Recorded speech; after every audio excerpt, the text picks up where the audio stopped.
They said carving these crystal skulls was impossible with ancient tools, until 2025 lab tests found the exact power tool that made them. Today, you'll discover the truth behind archaeology's most famous mystery: crystal skulls that supposedly came from ancient Mesoamerica. Museums claimed they were thousands of years old. Collectors said they held alien knowledge. But new forensic analysis reveals a fraud so elaborate, it fooled the world's greatest institutions for over a century. The legend begins in 1924. British explorer Frederick Mitchell Hedges claims his daughter Anna discovered a crystal skull in a Mayan ruin in Belize, perfectly carved from a single block of clear quartz. No visible tool marks, weighing 11 pounds. Anatomically accurate down to detachable jawbones. Mitchell Hedges called it the skull of doom. He claimed it was 3,600 years old, used by Mayan high priests for death rituals. Other crystal skulls surfaced. The British Museum acquired one in 1898. The Smithsonian received another in 1992. Paris, Mexico City. At least 13 known specimens. Experts were baffled. Quartz ranks 7 on the Mohs hardness scale. Carving it requires diamond-tipped tools or advanced abrasives. Ancient Mesoamericans had copper, bronze, and stone tools. Nothing that could cut quartz with this precision. New Age believers claimed they were Atlantean technology. Alien artifacts, repositories of cosmic knowledge. But museums stood by their authenticity. Pre-Columbian masterpieces, priceless artifacts, until someone looked closer. In 1992, the Smithsonian's Anna Mitchell Hedges skull underwent its first scientific examination. Crystallographer Jane Walsh noticed something odd. The skull's surface was too smooth, almost polished to a mirror finish. Ancient carved stone always shows irregularities. Tool chatter, directional marks, natural texture variations. This skull had none. It looked machine-made. Walsh requested electron microscopy. The museum approved. What they found changed everything. Rotary tool marks, perfectly parallel grooves left by spinning wheels, consistent depths, mechanical precision. The British Museum immediately tested their specimen. Same results. So did Paris. Every crystal skull examined showed evidence of rotary carving tools, technology that didn't exist in pre-Columbian America. But museums hesitated to declare them frauds. Maybe there was an explanation. Maybe ancient cultures had techniques we don't understand, so they waited 20 more years, until technology could tell them exactly when these skulls were made. In late 2024, the Journal of Archaeological Science published a breakthrough study. New microabrasion analysis combined with material sourcing. Researchers examined quartz samples from every major crystal skull. They analyzed trace elements, mineral inclusions, crystal formation patterns.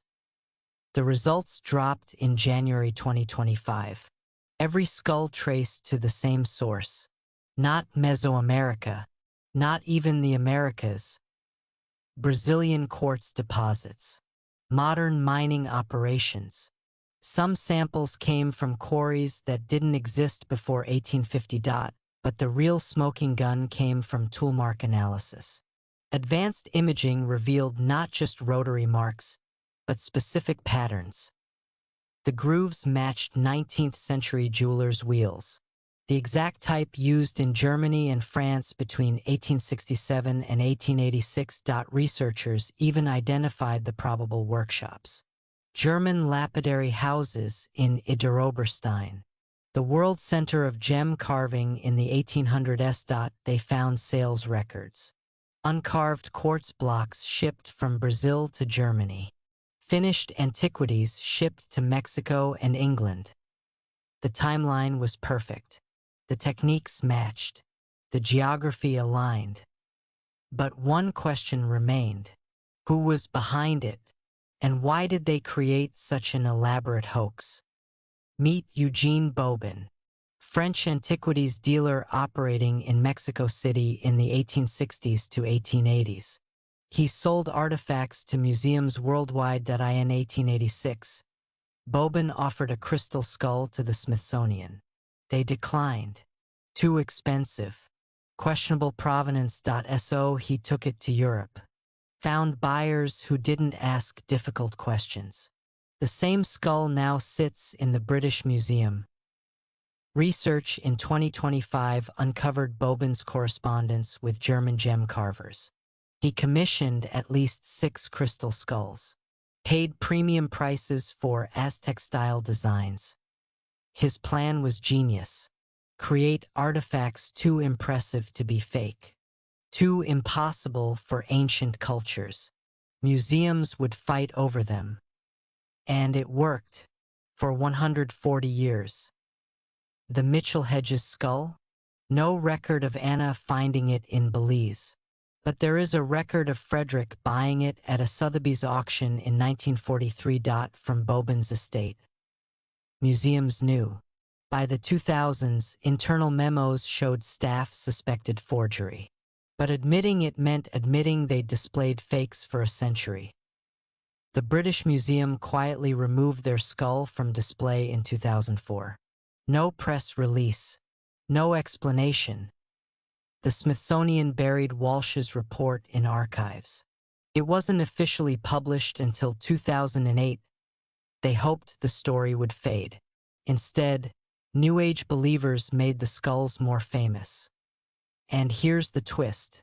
Even after the 2025 study, some museums still list their skulls as origin uncertain instead of confirmed forgery. Why protect a 150-year-old lie? Think about what this means. The world's most prestigious museums, the British Museum, the Smithsonian, the K. Branly, all fooled by 19th century con artists. They had the resources to test these artifacts properly. They chose not to, because admitting error would damage their credibility. For decades, they let the public believe in ancient mysteries rather than confess to authentication failures. The crystal skulls aren't evidence of lost civilizations or alien contact. They're evidence that we believe what we want to believe. Even now, with definitive proof of forgery, people refuse to accept it, because the lie is more interesting than the truth. Eugene Bobin understood something museums forgot. People don't want artifacts. They want wonder. They want mystery. They want to believe ancient peoples possessed secrets we've lost. So he gave them what they wanted, and made a fortune. The real question isn't whether the skulls are fake. We know they are. The question is, how many other impossible artifacts in museums are masterfully crafted hoaxes? And would museums tell us if they knew? If this is true, everything changes. The artifacts we trust, the experts we believe, the mysteries we chase. The veil has been lifted, but only for those who dare to see. Which forbidden topic should I cover next? The Pyrie Reis map? The Baghdad Battery? Comment below and subscribe to Veil of History.